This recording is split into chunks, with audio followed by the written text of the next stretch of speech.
when I got the ransomware, when I got with the 0-day attack on the QNAP NAS, you know, they basically say the criminal is QNAP, the company, for having so many security vulnerabilities. They're like, you are the victim of QNAP's incompetence. That's the way they kind of phrase it. And see, I don't agree with that. I don't agree with that at all. So SolarWinds. Yeah.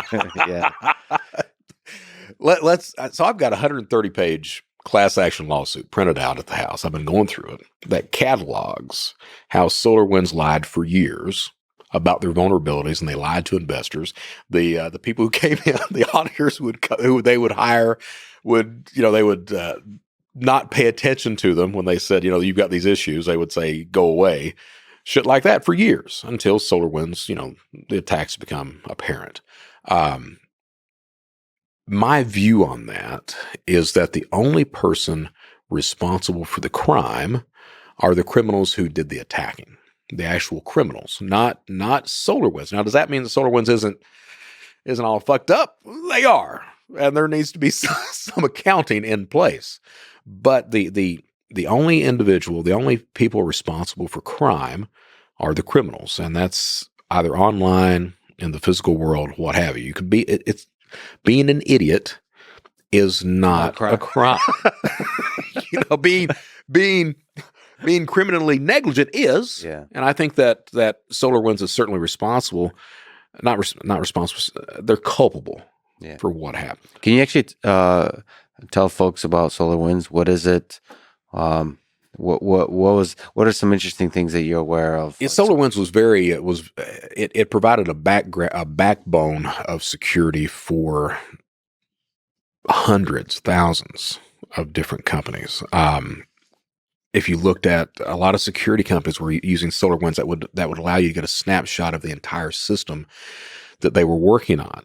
So what happens is you get a Russian group that comes in and they basically they hack into SolarWinds and get access to it, and it allows them to view every single thing. I mean, every single thing about every single client that SolarWinds had at that point. So entire snapshots of all the IP that was going on, all the emails, all the communications, every single secret that was going on with those companies. If a company had software like Microsoft, it allowed them to look at the source code of everything that was going on. I mean, it's just a complete and total nightmare. All right. And something that you are not going to recover from. You're not. I mean, it's done at that point. There's not been a lot of news lately about it, but the fact of the matter is that's the type of attack that's a catastrophic attack. So there's a huge amount of information that was read, saved elsewhere probably. Oh, yeah. And so now there's people sitting on information. Absolutely. So think about one of the attack vectors has been Microsoft Outlook 365, things like that. This allowed the attackers to look at the source codes of that. So they have the source code now, so they can go through it line by line. Where are the vulnerabilities? Let's find new vulnerabilities, new 0 days. I said 0 days aren't common, but this opens up an entire new threat surface all of a sudden. So it's a completely catastrophic attack. Once all the chips are down, everything's tallied up, people are going to be like, yeah, we're done. We're done. Yeah. All right, this whole computer thing, we tried it. We're done. We're walking away. We're done.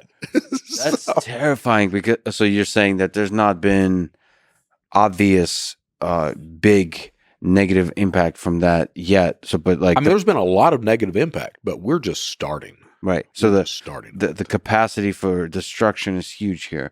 How much involvement from nation states do you think there is on this? It's interesting. So you've got Iran, you've got North Korea, China, Russia. You got the big four. You also got Brazil. Yeah. You've got all these other countries that are interested in the United States as well. Nation states are interesting depending on who the nation state is. All right. So Russia is very good about working with the type of criminal that I used to be. They'll enlist these guys and steal information and what have you. Then Russia will take the information they want to, and they'll basically go off and sell whatever you want to and make some money. China's all about IP. North Korea is about stealing money because they really don't know what the hell else to do right now. But so North Korea is actively involved in cybercrime. Absolutely. They've stolen a shitload of Bitcoin, everything else. So absolutely, they're actively involved with that. Very, very skilled attackers, very skilled. But even if you look at, I told you that stat about 90%. All right. So even though SolarWinds is going to be